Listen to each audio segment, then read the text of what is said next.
Alright guys, I'm going to shoot a follow-up to the video that I posted yesterday of do you really need snap-on tools when you're getting started, and or you know, big name brand, truck brand tools. You don't need them to do a good job.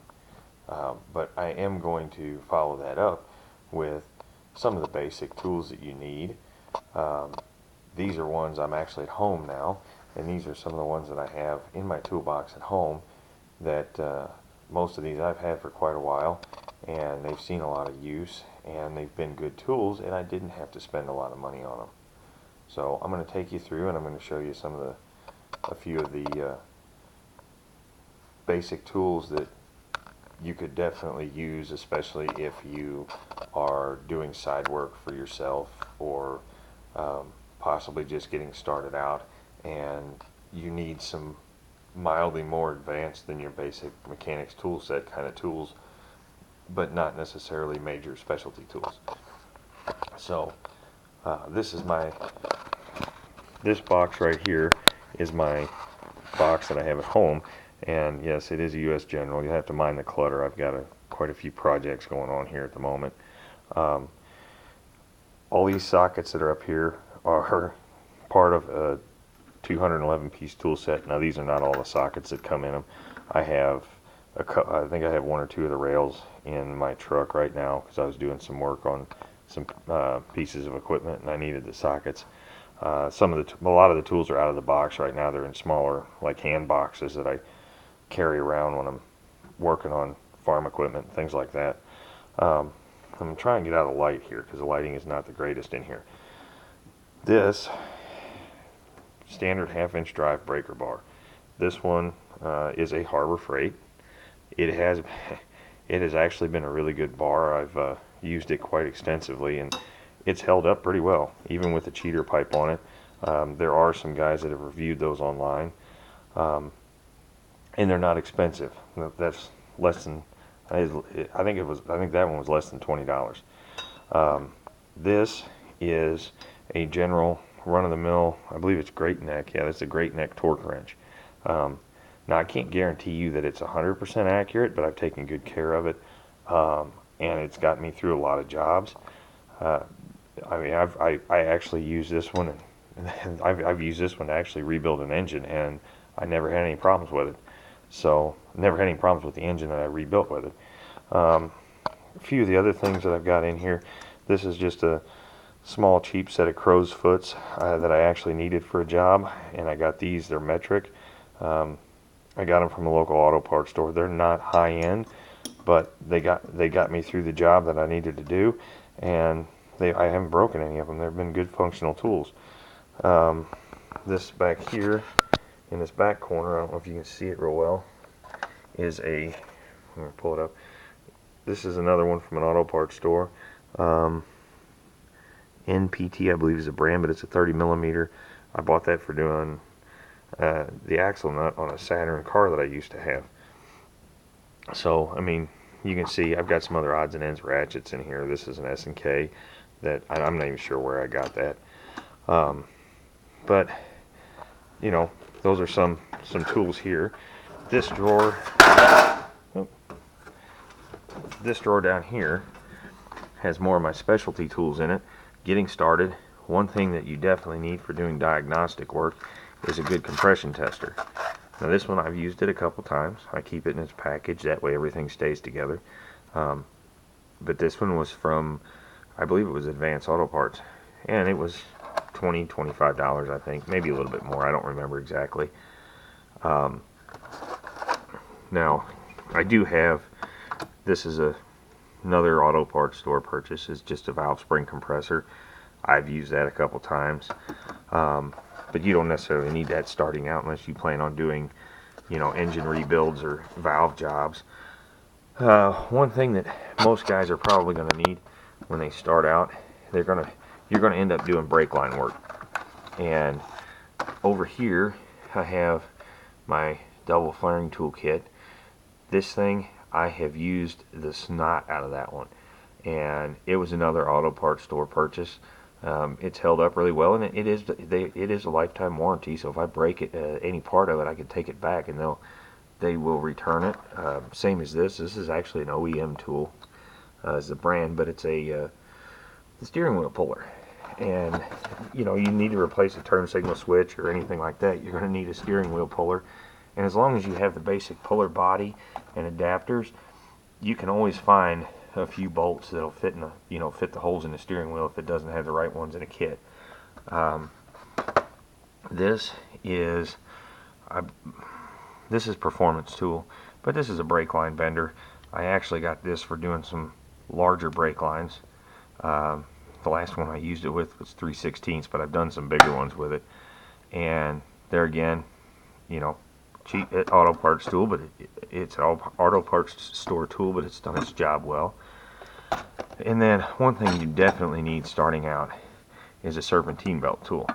Now this one, as you can see, it's a Pittsburgh. You've got your 1/2 inch, you've got your 3/8, and you can lock the two of them together, and you can use it in multiple positions. This one's definitely, you can see it's seen some use there. It does not work real well with this anymore, but it will work alright with a ratchet. It also came with there's some little open-end wrench heads for it that I've got buried in here someplace. Back here, these little open-end wrench heads came with it. I think there were 3 or 4 of them, but they're back here. I haven't used them too much, but they're basically just a crow's foot. Any 3/8 drive crow's foot would work with them. But there again, that was a very inexpensive kit. Now you can see my hand vacuum pump. I actually need to return that. It broke, the handle broke off of it.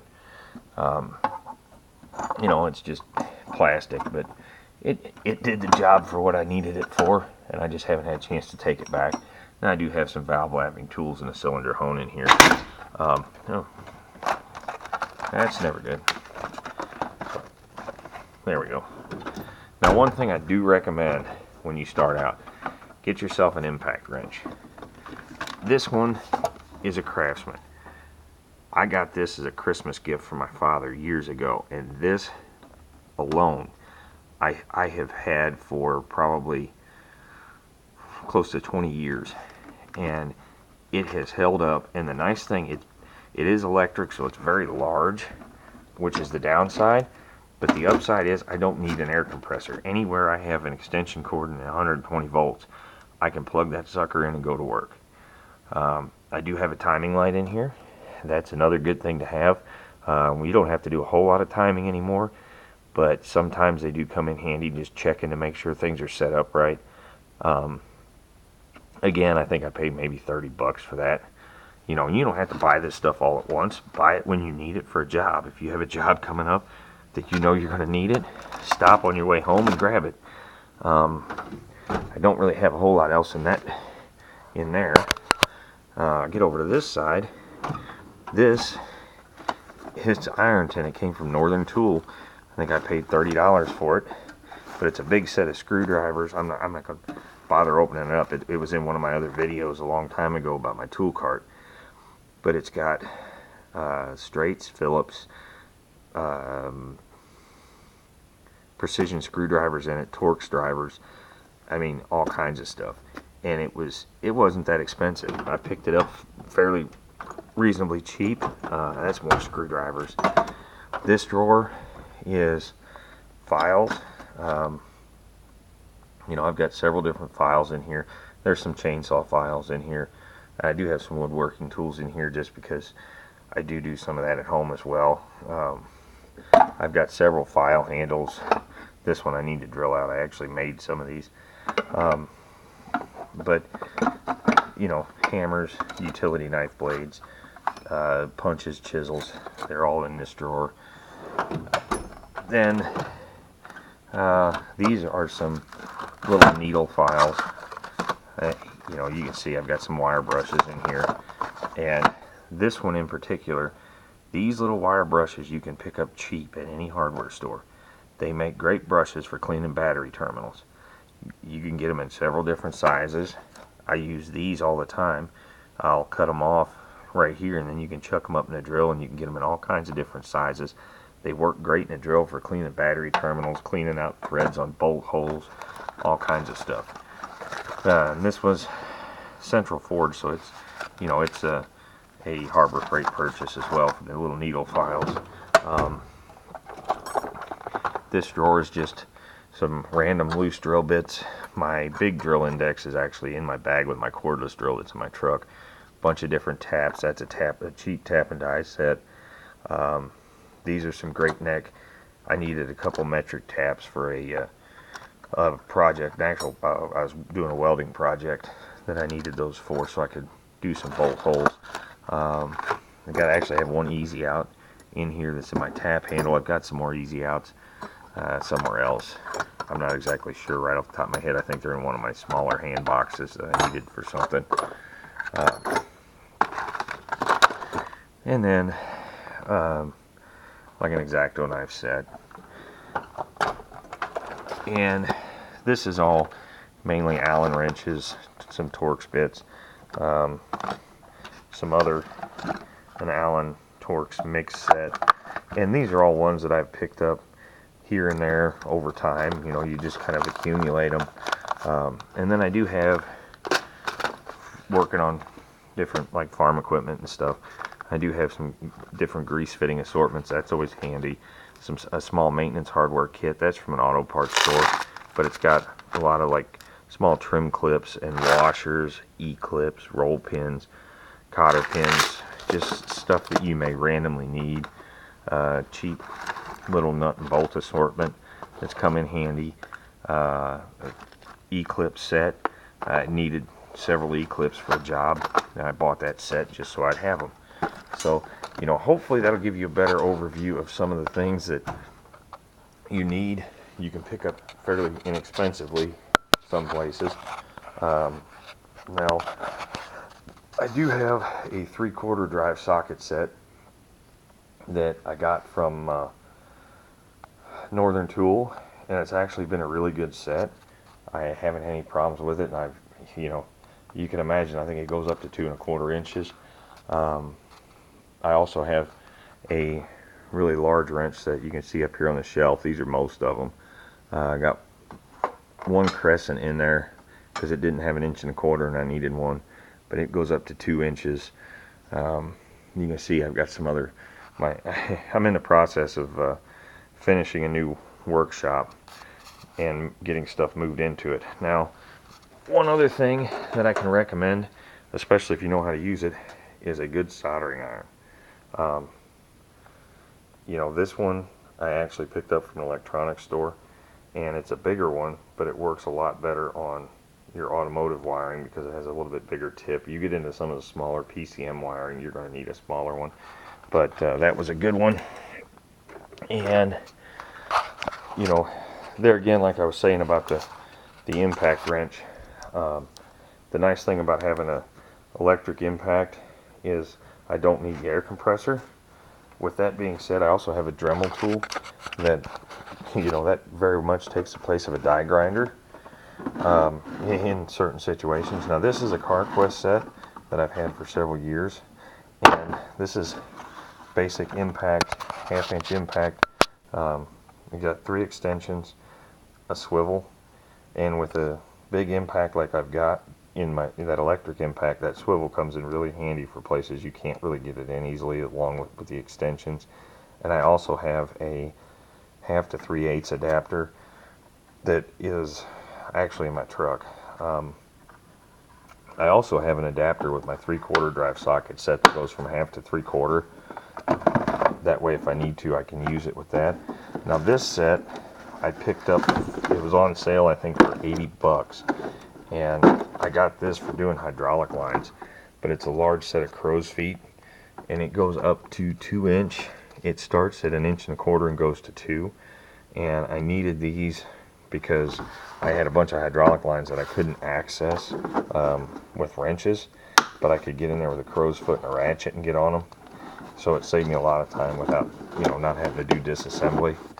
Here again is another Harbor Freight die grinder.